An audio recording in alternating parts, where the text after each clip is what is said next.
এই ঢিল মারে কে রে? এই ঢিল, হাই হাই, আরে জামাই আইসা পড়ছো তোমরা? দেখছো আইসা পড়ি নাই, আইসা খারাইছি আর উল্টা দৌড় তুমি বাড়ির দিকে। আরে বড় জামাই তুমি এইভাবে কথা কইতেছো কেন? দেখছো কথার ডিজাইন দেখছো? থাকতাম না আমি যাবো না। খারাপ একটু খারাপ। কথাটা কি করলেন কত? আপনার এই জামাই দুই জামাই কি এক? আপনার এই জামাই যে জায়গা বসা যে স্ট্যাটাস তার সাথে যে কোন স্ট্যাটাস এক হলো?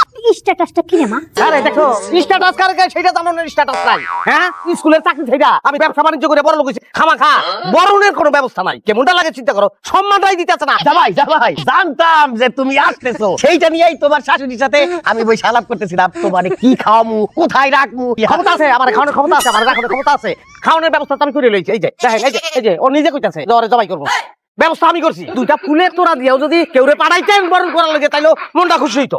বুঝতে পারি নাই ভাই, আর কোনোদিন এরকম হবে না। তুমি আইসাই যখন পড়ছো ঠিক আছে, থাক, আমার সমান দান দরকার নেই, জগরের সমান দান।